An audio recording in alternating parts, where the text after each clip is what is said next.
What is going on, everyone? It is your favorite hockey podcast, Pucks and Brews. Hopefully it is. I am your host, Michael Shades Faracino, alongside, as always, Liam the Chellmaster Gottimer. Liam, hockey season's over, so I'm a little sad, but how you doing? Makes two of us shades. Hockey season is indeed over with, but that's just until the preseason comes along in late September. So, the countdown is starting right now. Well, and you know, we also have the draft and free agency sneaking right up on us. 100%. And this is episode number 77 of Pucks and Brews. With that being said, here is a cheers with an unsponsored, because I'm not trying to get freaking copyrighted or anything, You Dunkin' just Cold put the Brew. logo. You just put the logo right in front of the screen. You were just like, not sponsored. Here, Not sponsored. There there you we go. go. There That you go. was that was an accident. But before I do anything else, need to take a sip. Yep. Ah, I needed that caffeine so badly. And before I trim the beard, which will probably be tomorrow, let's just look at this luscious full beard that I've been waiting to trim, and I was hoping the Panthers would win in five because I wanted to trim it a couple days ago, but that didn't happen. Yep. They end up winning in six, and the beard lives another day. The beard lives. You always love to see the beard live. Yep. Okay, so before we get into the Stanley Cup Final recap, I have to tell you a story of what happened at work the other day, which it just had me dying internally. So we have this running joke in the group chat with me, you, and Brendan, and it, of course, also spans other group chats, how I am a betting jinx. I bet on the Panthers twice this postseason, they lose. I bet on any team, they lose that day. The Mets were winning 5-1 against the Tampa Bay Rays the other day because I work at Citi Field. I just thought about putting a couple dollars down on the Mets. The Rays immediately score 6 runs. And I even texted you and Brendan in the chat. I'm like, it's in my thoughts now. Yeah. You're even jinxing teams you bet on when you don't bet on them. You can't even think about betting. No, I can't. And then of course, the next day I get a text in the chat. So Mike, what are your thoughts on the game tonight? And I am just like, nope, not saying shit. Not touching it. Mm-mm. Hell no. And good thing I didn't touch the Panthers last night because that probably would have jinxed them too. Yep. Yep. No, it was you definitely are the ultimate jinx. Don't bet on the Mets. Just leave them alone. Bet on the Yankees. We like to see them lose. Three straight games where the Yankees have gotten shut out. So maybe you sprinkle a little bit on the Angels today. Who knows? Yeah. And Brendan was not happy about that last night. I was watching the game with him. Yeah, yeah. Big Yankee fan, Brendan. Yeah. You're a big Met fan, and I don't like Yep. baseball. We got all three sides over here. Yeah, there you go. All right, but with that being said, everyone, because I forget to say this pretty much every single episode, grab a drink of choice, whether that be a nice cold beer, vodka, gin, rum, whatever type of alcohol you want, coffee, glass of water, soda, or hell, even a smoothie. Grab a drink of choice, enjoy the episode. So, Liam, Stanley Cup Final, Yeah. the Panthers repeat. Yeah. The Panthers repeat and they go back to back and shades. I mean, there's a lot of places that we can start in dissecting this series, but I'll put it simply. The Panthers had depth for days. And when you have depth and when you combine that with a relentless forecheck and one of the best goaltenders in the game, who has a wealth of experience north of 30 years old in Sergei Bobrovsky, you topple that with Paul Maurice and the coaching that the Panthers have had over the last few years. They have been in the last three Stanley Cup finals. They have won the last two Stanley Cup finals. This is really a team to remember. And they are entering dynasty territory. Congratulations to the Panthers, and they deserved it. And I really want to dissect this series in so many different ways, but that's my quick synopsis. They're just a really good team, and so are the Oilers, but the better team won. I was actually having, this train of thought last night about dynasties, and I'm just like, okay, first and foremost, the conversation starts at three. So we got to wait a whole another year before this conversation can even begin. Yeah, I mean, I would agree, definitely in that sense. But just what makes this an outlier is that they've been there 3 years in a row. And yes, they didn't win that first year, but to be the top team in the Eastern Conference, which I think a majority of hockey fans would agree is, stronger, had more depth than the Western Conference, at least over the last 3 years, maybe changed this year. To come out as the top team for 3 straight years, it really says something. And another factor about dynasties, or dynasties in the making, players, coaches, front offices stick around. You get a group of guys that come together and gel. And again, we'll get into it, but the Florida Panthers, they have depth for days. Nobody is going anywhere. They have the best coach in the National Hockey League. They have the best GM in the National Hockey League. So if you look at teams that are destined for success and destined for a dynasty. And I agree, we can't really legitimize that conversation right now. I think the Florida Panthers are right there. They're not stopping. And the Eastern Conference is going to be a scary place for the next several years because of the core that they're putting out there. So it's an interesting conversation, but really the Panthers deserve a ton of credit and they have the makings of everything they need. They do. I know they're certainly on the way if they stay the course. Absolutely. Yeah, I mean, you look at their top six, right? I mean, Kachuk, playing through an injury, Bennett, what, 13, 14 goals. I may be undercutting him a little bit. Sam Reinhart, I four think goals, 15. Stanley Cup clinching 15. Alexander Barkov didn't even have to do much, and he still walks away a Stanley Cup champion for the second straight year. Um, you even add Marchand to the mix. He's not even in the top six. I mean, it's unbelievable. It's unbelievable. Well, speaking of Marchand, I mean, he just had some absolutely disgusting goals in this series. I mean, he proved that he was the trade deadline acquisition this season. You know, I was stunned at the time that Marchand didn't get more, or the Bruins didn't get more back from Marchand than they did. A conditional second round pick, I'm not sure if you had the same Well, kind of, which is now a first. which is now a first, Yeah. but it had me scratching my head. And the reason why it did is because of how valuable a player Brad Marchand is. But if you look at his regular season, 47 points in 61 games with the Bruins. That's about on par with his, career average, maybe a little bit low. 4 points in 10 games in the regular season with the Panthers, but then he gets to the playoffs. Shades, 10 goals, 10 assists. He's doing everything. He's Yeah. facilitating, he's scoring, he's playmaking. 20 points in 23 games. I mean, just a perfect deadline fit for the Panthers. Perfect for the team, for the player. Wow. He's a Hall of Famer for sure.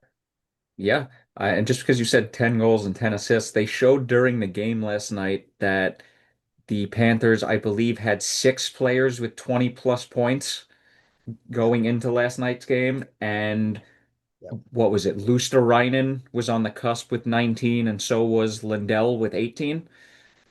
Yep. Yeah, I don't recall either of them getting a point, but had either of those two reached the 20-point threshold, they would have set the NHL record for 20 plus point players in a playoff run. And I talked about depth for days at the start of the podcast, right? And Lusterinen, he is a part of that depth. If you look at the underlying numbers, shades, and the analytics of the best, most effective line in the NHL this season at 5-on-5, it included Lusterinen, Lindell, and after he got to the team, Brad Marchand. That's the third line for the Florida Panthers. That's not even talking about Alexander Barkov. That's not even talking about Sam Reinhart, who again scored 4 goals in a Stanley Cup clinching game. Carter Verhaeghe, one of the most clutch players in the league. Sam Bennett, what else can you say? I mean, he's put together a playoff run that we will likely never see again. That's how incredible that is. Matthew Tkachuk injured but still effective. That third line, like I just mentioned, and again, a fourth line that comes in and forechecks the hell out of the opponent. I know that AJ Greer, Tomas Nosek, and Yona Gadjevich may not be the most, bright names on the page, but they're a big piece or a big reason why Panthers won the Stanley Cup. They depth for days, 20 plus points from 5, 6 players, like you said, Shades. The proof is in the pudding, and yeah, Unbelievable team, really. Let's see if they're able to keep them together because if they are, watch out. Notice how we didn't even get the defenseman yet. I mean, the Seth Yeah, Jones trade acquisition, which we were questioning at the time, but sure. don't get me wrong, like he had his moments where you're just like, what is this guy doing? Because, he's more of an offensive defenseman. They tend to make more mistakes with the puck because they take more chances. Right. But him got his game together during pretty much the entire playoff run and proved that he was worth the acquisition. They still got, they re-signed Nate Schmidt from last year and then Nico Mikkola, former Ranger, back-to-back Cup champion, because of course.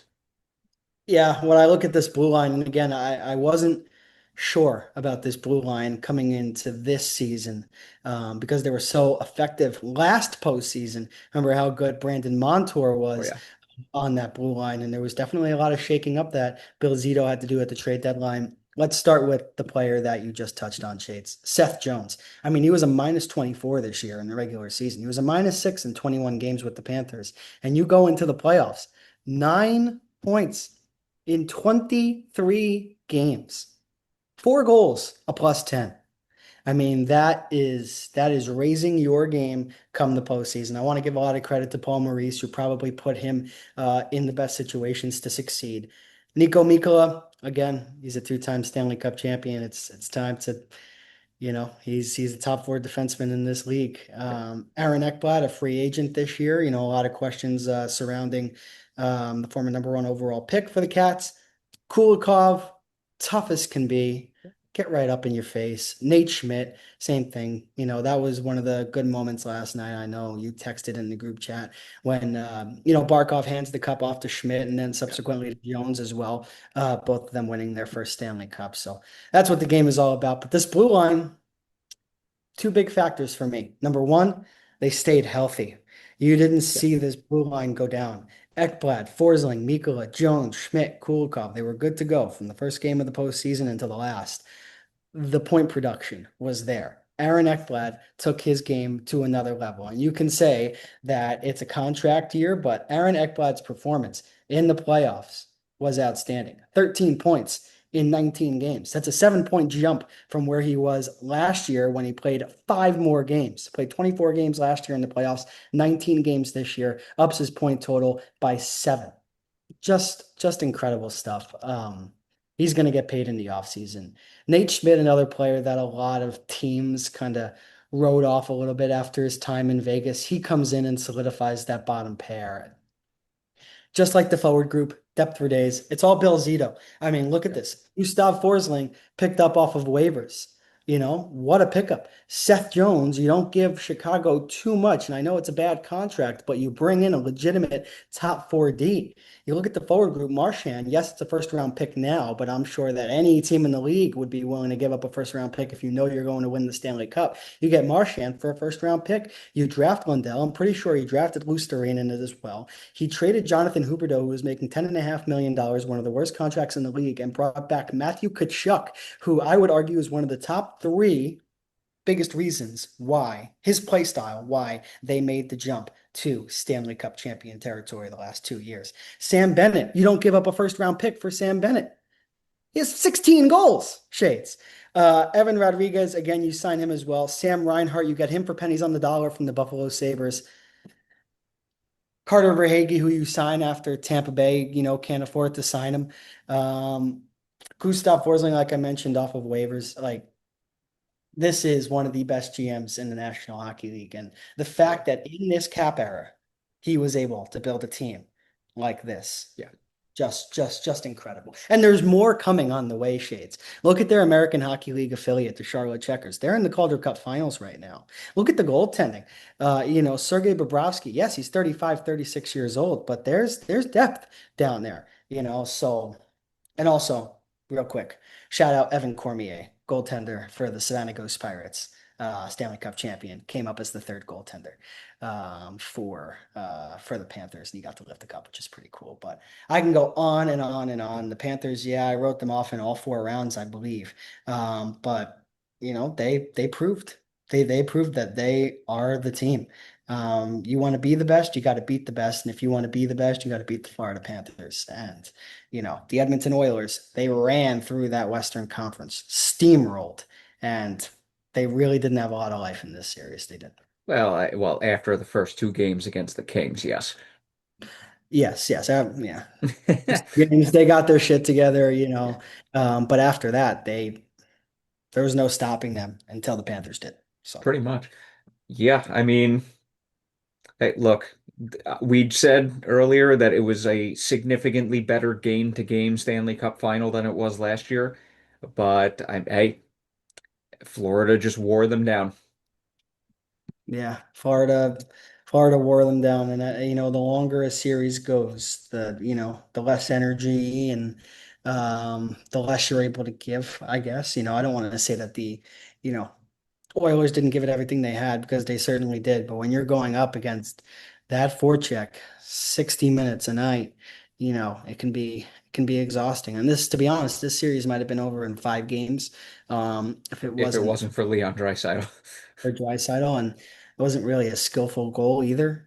Kind of went off of Mikkola. Yeah. So yeah, Panthers flexed their muscle this year, no doubt about it.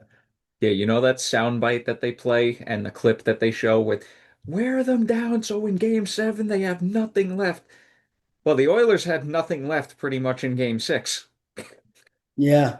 It reminded me, and I hate to bring this back up to you, Shades, but it reminded me of the closeout game in the Eastern Conference Final, where the Rangers lost to the Panthers. It just seemed like there was nothing there for the Oilers. Nothing there all night until I believe it was Podkolzin who scored the only goal for Edmonton. Florida just shut them down. When you saw Reinhart step around Ekholm and take that puck away from Bouchard, then step around Ekholm and beat the goaltender Skinner. What was running through my head was that I don't think the Oilers are going to score 2 goals in this game. And that's coming from a guy who said the Oilers can score at will. That's just how well the Florida Panthers can shut teams down. Yep. And once that second goal went in, and then once that third goal went in, you just knew, just had that sense. And Florida has that ability to just shut you down and give you no life at all. Yep. That's what they did. Yeah, and notice how we haven't even mentioned Sergei Bobrovsky yet. I mean, hey, Yeah. look, he had his ups and downs throughout the course of the playoffs, but he showed up when he needed to. Is Sergei Bobrovsky a Hockey Hall of Famer? Because I think he is. He's certainly making a good argument for himself after the last 3 years. Again, Sergey, one of the best Russian goaltenders of all time. There's an argument that when he's all said and done, he could be the best. People forget that he's 36 years old. He's a goaltender that is closer to 40 than he is 30. And in the Stanley Cup playoffs, he just put up a goals against average of 2.20 and a save percentage of 914. 16, 5, and 2. I mean, the guy's unbelievable. 2 straight Stanley Cups. I think Yeah. the thing that's going to help him with that is he's gotten more consistent on the second half of his career. Because remember how he was very inconsistent when he first got into the league for several years there? Yeah, I'm looking at his numbers right now, and I got to be honest, I don't see it. This is his goals against average since he entered the league. 2 point every season. 2.59, 3.02, 2.00, 2.38, 2.69, 2.75, 2.06, 2.42, 2.58, 3.23, 2.91, 2.67, 3.07, 2.37, 2.44, 2.20 here in the playoffs. Save percentage has never dipped below 900 in a season. It did 1 year with the Flyers, his second year in the league, which is probably what you're alluding to. But really, I look at this as Bobrovsky was on a Flyers team that really, you know, was going through their winning ways, but kind of wasn't ready for him, and he wasn't ready for the Flyers. Columbus kind of really did nothing when he was there from 2012 until 2019. And then after he's gotten to Florida, like he's fit so well into that system. Um, gave him a lot of shit. A lot of people gave him a lot of shit for making $10 million a season. I think Now, we were included in that, just to be fair. yeah, yeah, and watching Stuart Skinner, now just why a top line goaltender is needed to win a Stanley Cup. And Sergei Bobrovsky is that Hockey Hall of Famer, I would argue. 36 years old, two Stanley Cups. We'll Yeah, see. yeah. And yeah, glad you brought that up because Edmonton is just proving you cannot get by with subpar goaltending. Yeah, I got to be honest. I was really shocked at how Stuart Skinner played in this final. If you remember last year, although that series definitely went in a lot of different directions with Florida taking a 3-0 lead and then Edmonton forcing a game seven, Stuart Skinner had pretty good numbers in that final last year. Like he wasn't bad. His save percentage was, close to 912, 915. But this year, Well, games 4 through 7 helped them with that. it did, but again, you got to win those games, and when you're on the brink of elimination, it's impressive. But this year, he just, he was very good through the Western Conference, but once he got to the Panthers, they just found a way to figure him out, and they figured him out early. The Panthers, I believe, in every single game had at least they're outside of one game where Edmonton, after 20 minutes, had a 3-2 lead. Florida had a multi-goal advantage after the first 20 minutes. And when you're a goaltender, and when you give up two out of your first 10 shots against, it's hard to really get into the game and stay into the game. And that is what I really think brought Stuart Skinner down. I got to be honest, though, I did watch his post-game press conference. I loved his answers. Like he stood there, he took it, he acknowledged, how he played and said the only thing I can do now is learn from it and get better. But even with that said, I think Oilers fans are done with him, and I think they're ready for a true blue number one goaltender, and we'll see if that's in the cards. But Shades, I'll put this out there, and again, interested to hear your thoughts on this. I think if Igor Shesterkin is in the net for the Edmonton Oilers, I don't think they win this. I don't think they win this year's Stanley Cup. I don't think it was goaltending. I don't. I think Florida really wore them down. There was nowhere for them to go. I think Skinner was okay, and I think it's hard for a goaltender when you're down 3-0, 2-0, and in 5 out of the 6 games after the first period to find your game. And let's give Stuart Skinner some credit. He found his game. He kept the Oilers in it. Like a couple of those games go to overtime. Yeah, not great starts, but it's how you finish. And I thought he played okay. But for me, Florida just completely dominated. And whether it was an all-star goaltender in the net or Stuart Skinner, I think they still would have lost. Here's how I'll answer that question. This year's Igor, I don't see it. Vezina year Igor, you're you're tilting like 60-40 there. I'm talking Vezina. I'm talking best Igor. Like I'm talking you put, I But guess, then again, also the Rangers couldn't even get out of the Eastern Conference that year with him playing out of his mind. right, So, right. hey, you never know. Yeah, that third goal last night where he obviously was unable to trap it Yeah. in between his arm and his side, and the rebound fell right there for Barkov. That's really the only goal last night where I'll really say, yeah, the goaltending let them down. I mean, that first goal against from Reinhart, that's your top pair right there. That's Evan Bouchard with the puck 2 feet inside of the blue line with a chance to chip it out on the backhand. He can't. And then it's Matthias Ekholm, who, although is, in his upper to late 30s, still one of the best defensive defensemen in this league, just got completely undressed. So I can't blame Skinner for the first goal. I can blame him for the third one, but outside of that, I think he gave his team a chance to win. But unfortunately, if the Oilers gave up 2 goals, they really weren't winning a lot of games unless they were getting it to overtime, especially game 6 on the road. You know that Florida didn't want to go back to Alberta, and they didn't. Yeah. Nope. They got it done. Brendan was almost correct with his prediction because he was like Panthers in 5. I said Panthers in 7. The Panthers settled in the middle and made both of us look good. Uh, I was actually right for once on something, so I'll take it. Should have bet Especially on the with Panthers. what? Should have bet on the Panthers. Yeah, hell no, they would have lost again. Yeah, it would have been like a 5 goal comeback in the last 2.5 minutes. But this Panthers team They they simply deserve it. I just want to read a quote from Sam Bennett, if that's okay, after the game. Conn Smythe winner, Sam Bennett. Conn Smythe winner Sam Bennett. I thought we played pretty well the majority of the games and a couple of overtime games that went either way, but it just shows the character.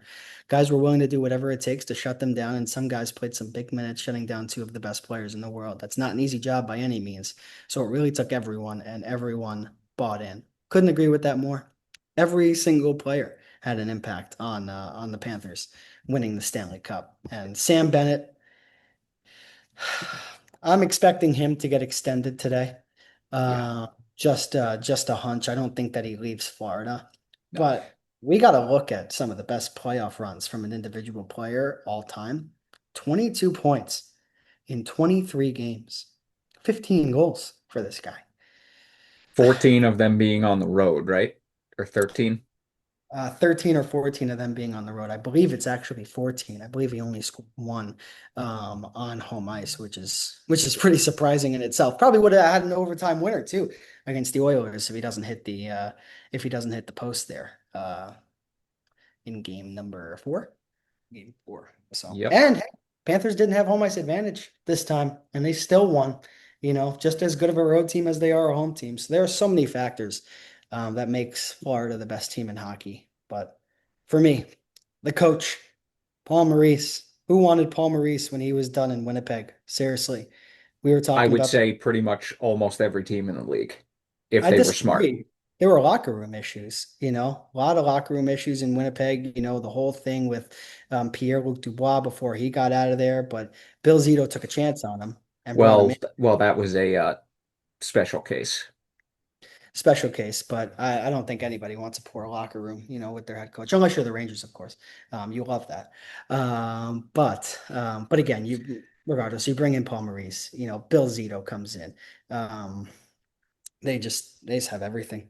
They have everything. And again, one more note on Bill Zito. Bill Zito worked in the front office of the Columbus Blue Jackets. He knows a player very well on this Florida Panthers team. You know who that is? Seth Jones. And he knew that Seth Jones was available and he went and picked him up. So, former AGM, I believe, in Columbus was Bill Zito back in 2018 before he joined the Panthers a couple of years later. Hmm. And, obviously perhaps had an impact in Columbus acquiring Seth Jones. And, now he brings him back as a member of the Panthers. And that's a very underrated pickup that not a lot of people will talk about. So, Bill Zito, baby. Wish he was a Ranger. Yeah, seriously. Dude, you almost forget that Seth Jones is on his fourth team. Yeah, drafted by Nashville all the way back in 2013. Mm. Yeah, and then as you said, his Columbus days, then the Chicago days, which did not go well, and now he's a Stanley Cup champion with the Panthers. 4 seasons in Chicago, you kind of had the sense that it was never going to work out there. I believe he signed like a 7-year deal, I believe, nine and a half. Very lucrative deal, which we were all looking at going, what the hell is wrong with Chicago? Yeah, and they were able to get out from under that contract, a large part thanks to Bill Zito. I still think there's 2 years left on it, but if you're the Florida Panthers, you'll take the term on that contract, right? With the uncertainty about Aaron Ekblad. So I think it's going to be a good fit for the next few years here, which is like what you want to see. You want to see the player and the team succeed, and I felt like Seth Jones wasn't going to do that in Chicago, but most definitely going to do it in Florida. So. Hey, the contract, I mean, there's a very real possibility the contract may still not age well, but they won the cup with him. That's all that matters. Yeah, yeah. There definitely is a chance. But hey, 2 years. 2 years, right? That's a lot less scary um than 3 or 4. And especially if Florida has a couple of more cups up their sleeve, you know, Which they might. which they very well might. Yep. But before we end this discussion and transition to something else, I just have to say this. Edmonton Oilers lost to the Florida Panthers in 6 games. The Toronto Maple Leafs took the Panthers to 7. The Maple Leafs were the only team in this playoffs to take the Panthers to 7 games in the 4 rounds. Yeah, now Could you the have Maple Leafs be the second best team in the NHL? no, it's funny. Now you have Maple Leafs fans calling for the club to re-sign Mitch Marner and John Tavares. Hey, let's run it back. But in all seriousness, yeah, they did take them to 7 games, but it doesn't change the fact that Toronto choked in game 7 again. And hey, Pretty much. they had a lead on the road in game 3 with a chance to take a 3-0 series lead, and they didn't. So And I would also just like to point out the fact that the Maple Leafs won game 1 and 2. As all right, enough with this pop-up one and shit. two, and we're And up. 6, all in regulation. Took the Oilers 2 overtime games, and one of them was double overtime, if I remember correctly. Yeah, credit to the Maple Leafs. I think they were a better team than a lot of people gave them credit for. And I think it was pretty close in that playoff series against the Panthers. But again, I think the better team won. In terms of the Oilers, just want to make one more note. Zach Hyman didn't play this whole series. Yep. And that's a legitimate top six forward that is not on your club. And the depth looks a lot different. And hey, I just said that the Panthers won the Stanley Cup because of depth, and that is absolutely true. You need guys to be able to come in and step up in situations where some of your top six guys aren't available. The Oilers didn't have that. I'm not saying Edmonton would have won the series with, Zach Hyman, but I think it would have been a little bit closer. Um, so hope he makes a full recovery. And I think Connor McDavid's got to have that in the back of his mind that his number one line mate outside of Beyond Draisaitl, when the Oilers go into panic mode and put Draisaitl and McDavid together, wasn't available. So Yeah. But congrats to the Florida Panthers, back-to-back Stanley Cup champions. Third time within the last 10 seasons, actually, because Pittsburgh did it in 16 and 17, Lightning did it in 20 and 21, and now the Panthers have done it in 24 and 25. quick question for you before we leave this topic. You just mentioned 3 teams that won back-to-back Stanley Cups. Who's the Pittsburgh, best? Tampa Bay, and Florida. Who's the best? I, I, recency bias is taking my answer here. Okay. Then again, you also know I have a massive bias against Pittsburgh, and yeah, Matt Murray fell off a cliff the second they won that second cup. So, I would agree with you, to be honest. Just want to make sure. I think they're definitely a better team than Pittsburgh. Tampa, of course, you win the Bubble Cup. That is a little bit of an asterisk next to it. Um, and then the next year, yeah, I think Tampa was a pretty good team, but the way that Florida has just manhandled what is left of the Lightning over the last couple of postseasons, you definitely see the better yeah, team. and like another factor too, you have to also look at who they played. I mean, the Oilers the last 2 years were better opponents, in my opinion, than Dallas and Montreal for Tampa. Agreed. Now, you can make an argument, sort of, for Pittsburgh against Nashville and San Jose. Not in that order. Right. Yeah. Opposite order. Yeah, no, it was yeah, I think there's a lot of ways to look at it, to be honest. I mean, again, the game has changed so much from 2016 to where it is, Yeah. in 2025. So almost like comparing apples to oranges, but all 3 teams, great teams. And hey, nobody's been able to do it 3 straight years. At least in recent times, if you're not Honestly, three. the last time there was a three-peat, there was a four-peat. Yeah. And 1980 to 83 Islanders. yep. So yeah, that's when the dynasty conversation starts, and Tampa and Pittsburgh were both unable to get there. But I think if there's one team of those 3 that has the chance, it's Florida. Um, Everybody signed long term, Shades. I mean, Pretty really, much. Yeah. the only question mark that you have is Aaron Ekblad, right? I mean, Verhage signed long term, Barkov signed long term, Reinhardt signed long term, Rodriguez might be short term. Bennett, you're about to sign long term. Kachuk long term. Mustarin and Lundell, I believe, are still on entry level contracts. Marchand, is what it is, but I'm sure they want to bring him back, you know. So really, when you look at this team, Bobrovsky, long-term contract, Seth Jones, long-term deal. Mikola, shorter-term deal. Hopefully you can re-sign Ekblad. Forsling, same thing. So this team is just going nowhere. This is not like the Penguins. This is not like the Lightning, where both of those teams kind of had to, tear off some pieces there after they won their second half of two back-to-back Stanley Cups. So Well, I mean, when it came to Tampa, I mean, they just it's a little suffocating. loaded that Yeah. roster up with, players that it worked at the time, but you notice how some of the, like most of those players, pretty much outside of Yanni Gord, have, since they left Tampa, they haven't been the same key players. And Carter Verhaeghe. Well, that Um, was just a mess up on them because they should have found a way to sign him. yeah, yeah. And Pittsburgh just, I mean, we've brought it up multiple times, but they just made, atrocious move after atrocious move after winning that second cup. So that was Pittsburgh was self-inflicted wounds all over the place.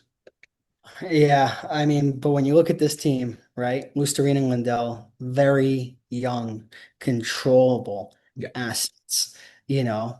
Um, I don't think that there's a better pair of players that work on the same line together than a healthy Sam Bennett and Matthew Tkachuk. I mean, they are just perfect. If you want the right winger to put with Sam Bennett, you're circling Matthew Tkachuk's name.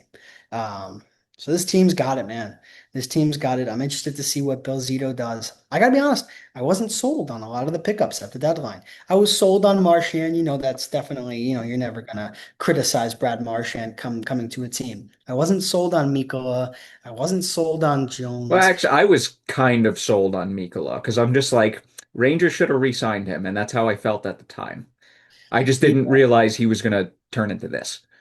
I just didn't know what it was going to look like with the defensive pairings. But again, it's looked, really good, really good. So congratulations to the Panthers. I can go on and on. They're a great team, and they should be the favorite to win the Stanley Cup next year for sure. Uh, I think as of right now, the Oilers are, from judging from an Instagram post I saw, but that's besides the point. So as we transition away from the Stanley Cup Final, we do need to talk about one player who was in the Stanley Cup playoffs that won some pretty important awards, and that is Connor Hellebuyck of the Winnipeg Jets, who not only won the Vezina Trophy for this season, but also won the Hart Trophy as voted for league MVP, which I did not see that coming. Neither did I, to be honest with you, Shades. And that's no knock on Connor Hellebuyck. I mean, he is yet another late round draft pick that has become an all-star caliber goaltender, like Henrik Lundqvist. Not quite in the seventh round like Hank, but in the fifth round, still a lot to acknowledge him for. But he had a great year. 925 save percentage, 2.00 goals against average. The Winnipeg Jets were one of the best teams in the league, and he was the best player on the Jets. 47, 12, and 3. I mean, the numbers really speak for themselves. I would prefer to keep the playoffs out of this because it's a regular season award. But I will touch on it just a little bit. In the playoffs, it dropped off. I mean, his goals against average went up more than a point, and his save percentage dipped from 925 to 866. So the St. Louis Blues in the first round, even though the Jets were able to beat them in 7 games, the Blues definitely figured him out. The fact that he wins the Hart along with the Vezina for me is I'm just not sure. I don't know how many chances Leon Draisaitl is going to have to win the Hart Trophy while he's teammates with Connor McDavid. And this year he followed up a 106-point season in 81 games with another 106-point season in 10 less games this season. I don't know how he's not your Hart Trophy winner. But like I said, this point really surmises it perfectly. Connor Hellebuyck was the best player on one of the best teams in the National Hockey League. They started off with a historic undefeated winning streak to begin the season. They carried it all throughout. They won the Central. So he definitely is deserving of the Vezina, certainly is deserving of a few Hart Trophy votes. But if it was me, Shades, and I was a voter, and I see that Connor Hellebuyck beat out Leon Draisaitl, I just don't I just don't know. I don't know how many hearts he's going to win with Connor McDavid being his teammate. And this year he had 106 points, the same amount of points he had last year in 10 less games. And I know that this 10 or doesn't 9? in 10 less games. 81 games last year, 71 games this year. Oh, I thought you said 72. Sorry. And it's all good. That one elusive game for Leon. And just, I know that it doesn't matter because it is a regular season award, but I'm just saying Leon Draisaitl had 11 goals in this playoff run. He had 33 points in 22 games. 33 points in 22 games. So again, I know it doesn't matter. I know it's a regular season award. When I look at Leon Draisaitl, I see clearly the MVP, and I see the MVP who carried it all throughout the postseason. And Connor Hellebuyck just didn't do that, but he's definitely deserving. I mean, those numbers, man. He was maybe one good game away from having a goals against average for the season that was concretely under two. It's incredible. 925 save percentage. Like that's nothing to sneeze at. So congratulations, Connor. But I'd be remiss if I didn't mention Drysdale. I mean, what did you think? I mean, you had to be shocked, right? Oh, yeah, 100%. Because you just goalies winning the Hart Trophy, you just don't see it. I mean, Carey Price won it, which I'm still not happy about that, but I also have a bias against the Canadians, just being open and honest. This year, I really did not expect the goalie to win the Hart, and Right. well, I mean, hey, good for him. He's an American, and so I'm happy about it. Yeah. We won something. And again, I mean, he won the Stanley Cup too. Uh, For the 30 something straight year. I know it's been really non-competitive. I do also want to bring up Henrik Lundqvist and his Vezina winning season in 2011, 2012, because there was a lot of debate that year as to whether he should have won the Hart too. I'm just putting this out there. Lundqvist had a 1.97 goals against average compared to Hellebuck's 2.00, and he had a save percentage of 929 compared to Hellebuck's 925. So if you're going to give it to Hellebuck this year, Hank should have gotten in 2011. Just putting it out there. It just brought me right back to it. I don't Who know. won the Hart that year? Oh my Because I don't God. remember. You know what? You want to take a guess? Take a guess of who won. I'm gonna say Sid, but I was gonna say if it wasn't Sid or Ovi, 11, 12. I just looked it up. It's not Sid or Ovi. Sid and Ovi weren't even the top two. Neither I'm was I'm not gonna say Stamkos because I feel like his sixth it was Stamkos, wasn't it? I couldn't hold it. You are just a jinx. Yeah, it was Stamkos. Oh Uh, my Stamkos, goodness. Stamkos came in second, and the first place winner was Gino Malkin. So, And okay, all right. and Gino Malkin kind of this, is not the right word, but the side piece to Sidney Crosby, won it that year. Leon Draisaitl side piece to Connor McDavid should have won it this year. Just saying. But yeah, Malkin Hart Trophy 2011-12. That wouldn't have been one of my Yeah. top five choices, to be honest. Well, I mean, it's kind of hard to like transport yourself back 14, 13 years. It is. It is. It really is. But I can Hank tell should you have who won. was drafted first overall that year, though.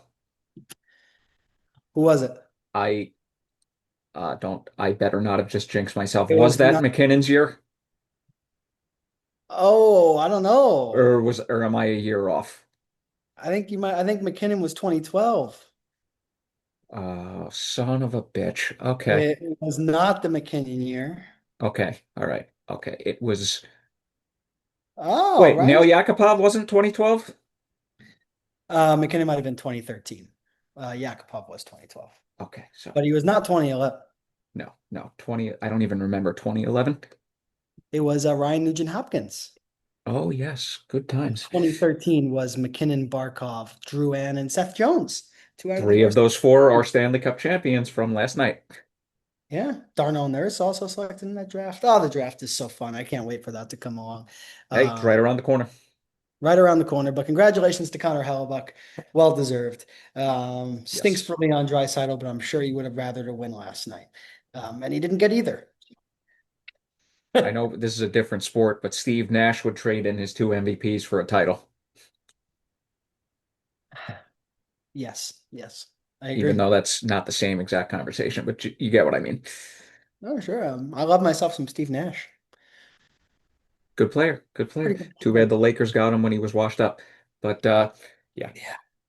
All right. Anyway, That was kind of some good basketball knowledge from you. I didn't think you had that in your arsenal. I used to watch basketball. Pretty good. I don't know. I mean, I remember Nash on the Lakers, but like He that was was a sneaky pull. I can't believe they just jinxed the Hart Trophy winner, by the way. That was hilarious.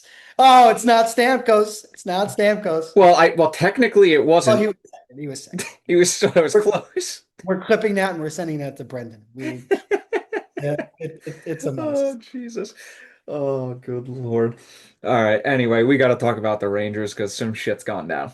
So, all right, Liam, after 3 years of me wanting, hoping, and praying, it has finally happened. The Rangers have traded Chris Kreider. I was ready to celebrate at work the other night, but I couldn't because I would have just looked like an idiot. But it happened. He gone. Yeah. A career New York Ranger, at least up to this point. Made his debut in the playoffs in 2011-12, 7 points in 18 games as a rookie, right out of college, right out of Boston College. First round pick, homegrown player. Um, Only played 6 games in the American Hockey League with the Wolfpack, 54 if you include the Connecticut Whale. Um, he had his 50-goal season in 21. But it was one of those situations where you knew that it was time. And you talk about falling off a cliff from 23-24 to 24-25. I mean, Shades, you went from a 75-point player to a 30-point player. I So mean, I think you got to go further back than that. yes, I think he was probably somewhere in the middle. He had two 80-point years or close to 80-point years, 77 points and 75 points respectively. But in the middle, 54, 30, 45, 52. So where was he? He was probably a 60-point player, could give you 25, 30 goals.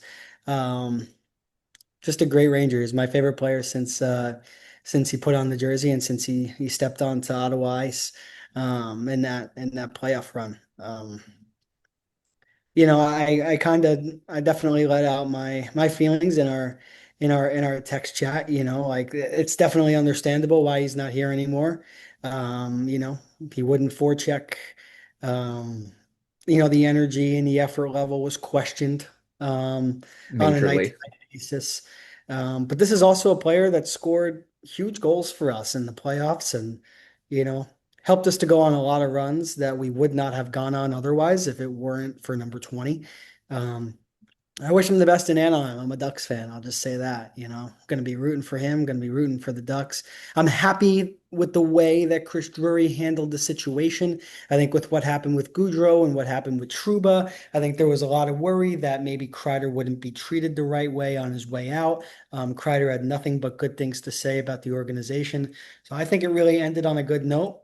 But the Rangers weren't going to win a Stanley Cup with him in our top six or in our top nine. And that's just the fact of the matter, and I'm going to miss him. Best deflector in league history, really. Excuse me. Be right back. Getting a drink. I'm listening. Oh boy. You getting a cold brew? Probably not.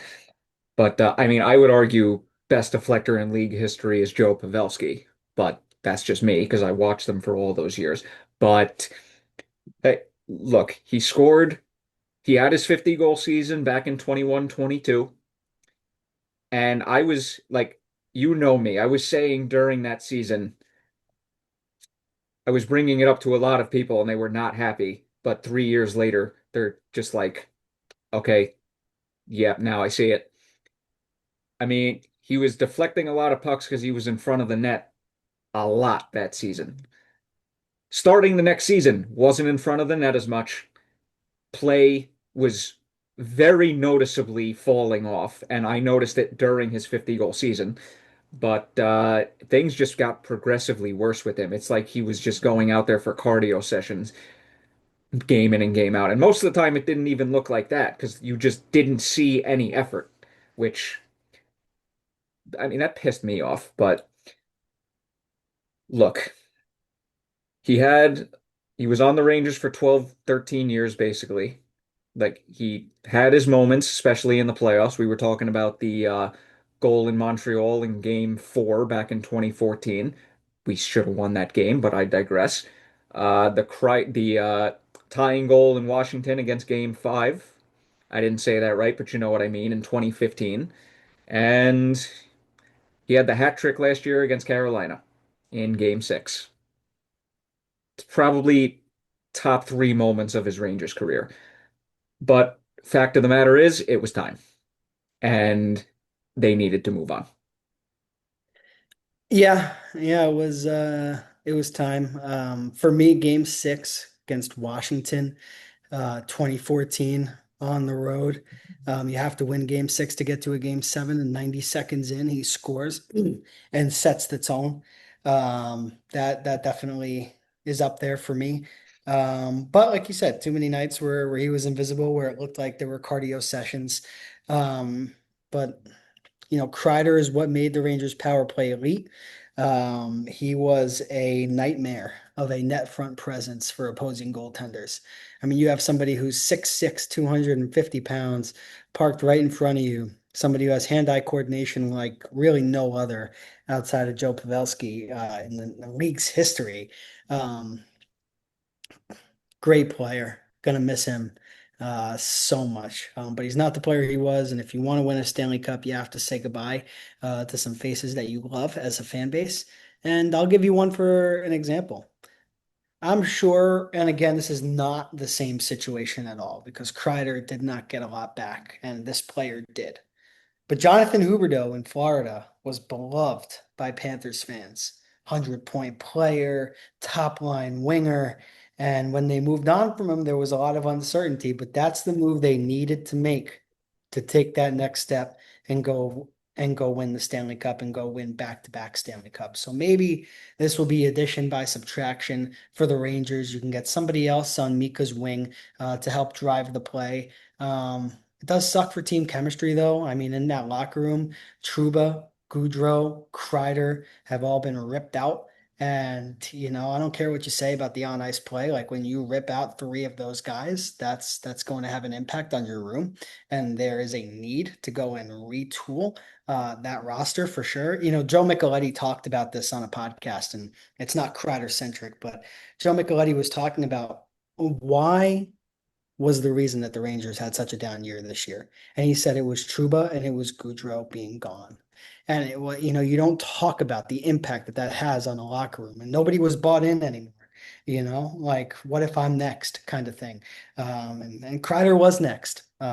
So I hope that the Rangers get better because of it. But he's gonna have some fun out there in Anaheim with Trouba and Strome and Vetrano, who I know that he loved playing with. So hopefully that's a line. Strome, Kreider, and Vetrano. Hopefully they make some noise. Hmm. Here's what I'll say to that with, Trouba, Goodrow, now Kreider being gone. Look at what the Vegas Golden Knights do. The second they see that a player is no longer useful for them on ice, they don't hesitate to get rid of them. And they've won a Stanley Cup, and they were in the Stanley Cup final their first year. Took them 6 years, or yeah, took them 6 years, and or seven. My math is off, but you get what I mean.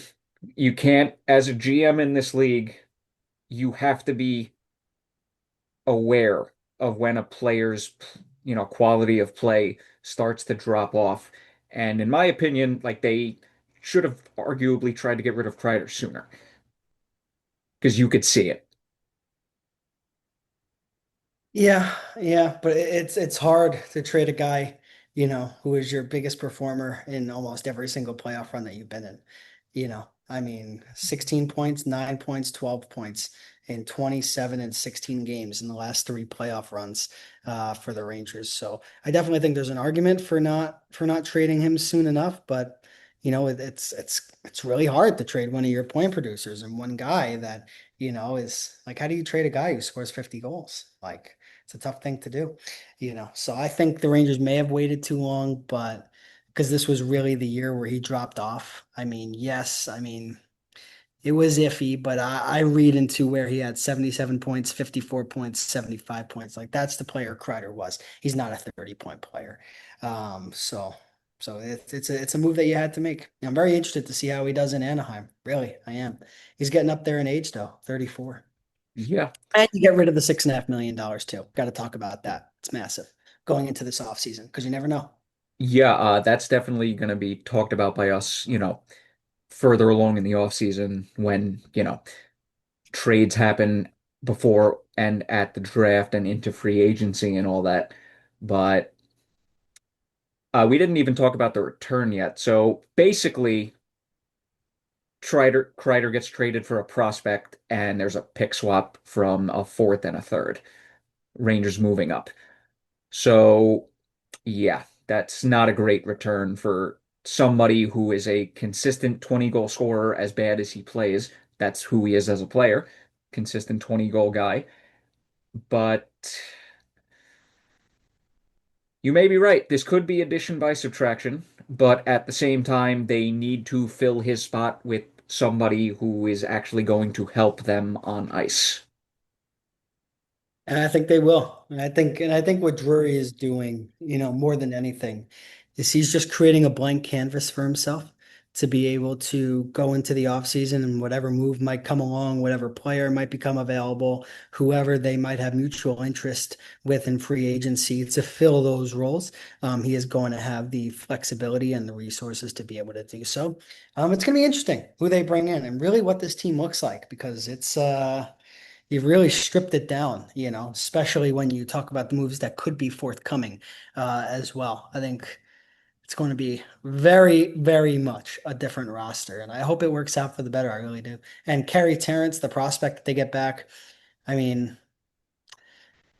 Drury just loves his players from the U.S. development team, huh? Just every single time he makes a transaction, like, but no, I hope Carey has a good career and he's able to make something happen.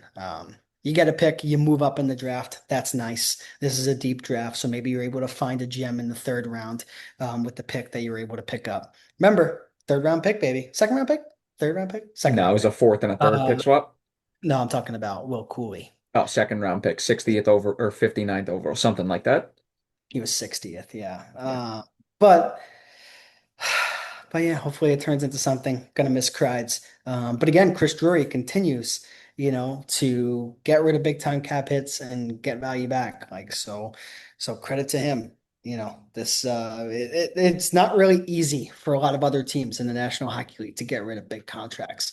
And Drury has kind of done it easily without attaching any picks. Like three horrible contracts. Like Kreider maybe had 6.5 million. Maybe, you could argue there's some value there.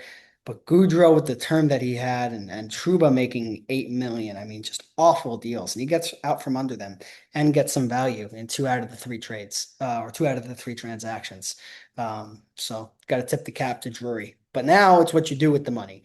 Now Yeah. don't go and sign, I don't know, just a player that had a massive year to a massive deal, and then we're fucked 2 years later.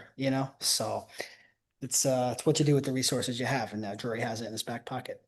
Yeah, we're definitely going to be reacting to this in a couple weeks, whether it be good or bad. But yeah, on the surface, this definitely appears more like a cap dump than anything. Yeah, a cap dump, but you're able to move up in the draft, and you get yourself a prospect that's maybe is not highly touted, but he's something. It's value. We'll see. I mean, he's kind of been loading up on prospects, for Hartford, but none of them really have a real NHL future, which kind of worries me. Maybe outside of one or two. Yeah, I mean, I'm still very high on Berard, and Othman too. I think Othman has a little bit more to give, and Sakura I like, but yeah, a lot of the trades and a lot of the depth he's brought in kind of makes you scratch your head. Yeah. Why? like bring guys that are gonna have an impact at the NHL level. That's why Florida is so good. Look at that fourth line. Did you hear of Jonah Gadjevich before this year? I Nope, mean, I haven't. So there you go. And that's why the Cats have won the cup. That's what pr- Drury needs to do. Take a page out of Bill Zito's book, baby. pretty much. Yep. But yeah, so Chris Kreider gone, Yep. roster spot opened up. Let's see what they do, and please don't fuck it up. That's all I ask. I don't think they'll fuck it We're talking about Chris Drury in off seasons. He'll find a way. up. Until he proves me otherwise, he'll find a way. Hate to say it, but I mean, we got 4 off seasons to go off of. Right. Right. All right, yeah. All right, I'm done talking about this. All right, so in other news, Matt Rempe, 2-year extension, Mhm. 1.95 million total, which I believe, if my math is correct, comes out to 997,500 per year. At that point, just give him a fucking million, Jesus Christ. But yeah, so he gets extended after coming into the league this year. And well, I mean, he's good at taking penalties. Yeah, I mean, Matt Rempe is really a divisive figure in Rangerland, whether he can become an effective NHLer or not. I do agree with you at that point. Give him the million. Just throw him a bone, Come on, we're talking literally 2,500. If that's gonna make or break your salary cap, you're not. But I'm just gonna say it flat out. I think Rempe can be an effective fourth liner in the NHL. I I do. think he can be. I think he can be too. Will he? That's the question. We've seen improvement. Like there Yeah, is skill in his game. a little bit. Like like we saw that goal against Carolina. Like how epic was that in the playoffs? He scored the first goal of the playoffs, I believe, for the Rangers during that run. You know, bumps up from 2 points in his rookie year to 8 points now last year. If he can become a 20-point guy, if he can commit to the forecheck, if he can use his body the right way, if he can stay out of the penalty box, he has a chance to be really good. And I'd love to put Rempe and Edstrom together on the fourth line wing as both of them healthy and see what that does because size matters and Rempe has proved that he can be effective. I like a 2-year deal. Um, is it a little rich for where he's at right now? Maybe. But I think Drury is betting on the player that he's going to be next year and the year after that. Well, Hopefully, it's a value contract 2 years from that in the last year of its due. I mean, anything under a million. I mean, you're kind of just taking a chance at that point. 6'10", 255 pounds, a big boy. And you pair him with Edstrom. I love having two big guys on each of the wing to kind of create havoc. And he played well in moments. And just saying, he was a +7 this year. So maybe he's not as bad defensively as people say. +7 in 42 games. But the penalties is really where he's going to have to make an adjustment. 67 penalty minutes in 42 games. That's putting your team at a disadvantage too many times. Yep. I mean, he did it. He was playing with 2 good line mates in Edstrom and Carrick, so that definitely helped him. Yeah. And I hope Carrick is around for this year. I'm not sure if he was signed to a multi-year contract, but he was really good for us. I'd like him to stick around too. So that could be good for his development. Yep. Now, moving on to the defensive side, last player we got to talk about this episode, Keandre Miller is apparently gaining pretty good interest around the league. From what you said, supposedly there are 15 teams interested. I That's don't Frank. know how much I believe that. This could be his agent just drawing up interest, but that's the report out there. I mean, if you were a GM and you found out there was a 25-year-old left-handed defenseman who's 6'5", 210 pounds, who had a career year of 43 points 2 seasons ago and has only dropped to 30 and 27 points the last 2 years, would you be interested? I mean, I would. I mean, just saying. I mean, See, the weird thing about Miller is I thought, with the style that Laviolette likes his team to play, I thought Miller would be a shoo-in because he's a big guy that can skate, and it just did not work at all. I think I agree with you. I would give him a year under Sullivan and see how he plays and just see if, a different coaching style and just a different style of play would help him out. I just don't, I just think it's one of the most interesting conversations among Rangers fans because he gets so much criticism. I don't know. Unless the value back is super good, to give up on a 6'5", 25-year-old defenseman who plays on the left side and has proven to give you 43 points in a season before from the back end, I don't know if you trade that. Which year was that? 22-23. He had 9 goals, 34 assists, 43 points. The year after, he dropped to 30, and this year he dropped to 27. Yeah, we had a somewhat decent team that year. It was a good team. Um, I, and I always argue better than 21, 22, but we had two 90-point players in Zibanejad and Panarin. It's nice. yeah, But what a I wouldn't fallacy that ended up being. But yeah, I digress. I wouldn't trade Keandre, would you? I mean, how do you see it? I look at it this way. He's been in our system for 7 years now. That's a pretty lengthy amount of time to get a true and proper evaluation on a player. And after the fifth year, the sixth and seventh year, it were two regression years.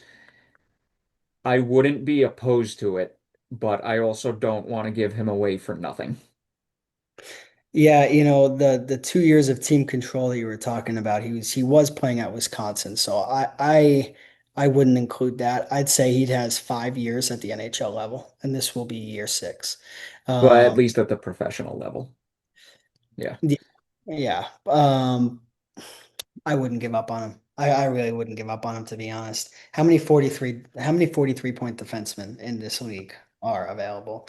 Yeah, like especially at 6'5" and just 25 years old. You could talk about how long he's been in the system, but he's only 25. Like this guy is super, super young. And they haven't been able to find the right defensive pair mate with him. So you got to find that too, in free agency. I think the thing that seals my like thought process is we've seen him under three different coaching staffs. But has he gotten a chance to kind of develop? Like has any player gotten a chance to develop? Is that why Lafreniere kind of hasn't taken that next step? I mean, how easy is it to take that next step as a young player if you're playing for three different coaches in 3 years? Well, Just saying, 5. 3 and 5 years, you need some Yeah. stability. Like look at the young players on this roster. Like I'm talking under the age of 27, 26. Who has made strides? Cooley, fine. Lafreniere has made no strides. Braden Well, Schneider, Lafreniere's gone backwards. yeah, Lafreniere gone backwards. Schneider, very little. Zach Jones, nothing. Kako, you had to trade. Heedle, you had to trade. Just young players just don't do well in a constant revolving door of head coaches. Well, So actually, if I, Heedle was doing okay. yeah, I think comparatively speaking, sure. But before he got traded, he had 20 points in 45 games. So. That's half a point per game. That's not developing. That's a first round pick we're talking about. Let's Well, just I mean, call it. look, he was also, forced to be playing third line behind Zib and Trocheck. And And that's the as point soon I'm as they making. broke up the kid line, I mean, he kind of just had a rotating door of young players next to him. There has And not also been. remember, Kreider was getting dropped down to the third line sometimes too. That wasn't helping him. Yeah, but still, I just think the constant shuffling of head coach is just not helping any young player. Like, finally, we have a coach in Mike Sullivan. And again, you can say what you want about Sullivan and, how much better of a coach he is than Laviolette and his success over the last few years. But let's give Keandre Miller 2 years under Mike Sullivan. And if he sucks, he sucks. But, like, I doubt it. I think he's going to be more of that 43-point guy than he is going to be the 27-point guy who was a liability on defense. I don't know if I'm willing to go 2 years. I would say this. If you don't see at least somewhat of a bounce back this year, you have to trade him because that'd be 3 straight years of a regression for a guy who's going to be 26. That is usually never a good sign. Still super young, but I see where you're coming from. I do. But and this is more a shot at the Rangers development more than anything. Like look at the players that No have left. bueno. Look at the players that have left this team. Capo Caco, like top six forward now in Seattle. Looks Like great on Seattle. simply put, he is, right? Um, Heedle, if he can stay healthy, I'm sure he'll be pretty good over there in Vancouver. Don't even get me started on trading Lafreniere. Don't even get me started. Don't do it. Um, Let's see how he does this season. so many question marks for this team, Shades. But at the end of the day, I think we're gonna have a lot of answers to our questions before the next time we record. Hopefully, and if we don't, we're in trouble. Yes, we are. Uh, all right, well, that will just about do it. Um, this has been Pucks and Brews, episode 77. I have been your host, Michael Shade Sparacino, alongside, as always, Liam the Trailmaster Godimer. Hope everyone enjoyed a drink of choice. I have to do two things before work, which I have to leave in 2 hours. It's currently Wednesday, June 18th. We're recording this. We're putting this out on Thursday. Hopefully, I get some sleep tonight because I'm going to have to edit this either tonight or really early tomorrow morning. Not looking forward to that, but it is what it is. And we have how long until the draft? I don't think it's too long. I think it might be as early as next week. Yeah, because I mean, free agency is the first, as June always. 27th, so it'll be next Friday, a 20, week. damn, got 9 days. What a turnaround. Yeah, seriously, 9 days until free agency. And then one, two, three, four, excuse me, the draft, and then 13 days, because an extra four after that. My math is all over the place today until free agency, July 1st. It's going to be a fun time. Let's see what the Rangers do. Hopefully they come out better team. Just when we think we have a break, nope, two massive things going on in 13 days. And then No we break. have a break. No break. No break. All right, well, I hope everybody enjoyed the NHL season because the off season is officially underway. The next time you will all see me. This will be a trimmed beard, had to let the playoff beard grow. Did a pretty good job. The mustache has been annoying the shit out of me, but yeah, I'm gonna take care of this. Can't wait to see it gone. Well, I mean, it's gonna be trimmed, not shaved. So All right. Oh, okay. I got yeah, you. yeah, no, no. I may have to shave in August though. I'm trying to see if I can get away with the trim there for my friend's wedding. We'll see. I have my first wedding kind of coming up here, July 4th. Luckily, nothing to trim. So You're the complete opposite of me. yeah, we all good. I Yeah. got I like that grow out Brent for like Seabrook 3 beard. days. It just gets annoying. I'm just like, I can't keep scratching this. Yeah, yeah. I mean, I more so feel it like when I'm drinking and I feel it on the mustache and I'm just like, ugh. Yeah, that is a thing. So you could call it disgusting, whatever, but I'm trimming this, so don't worry. All We'll right. see.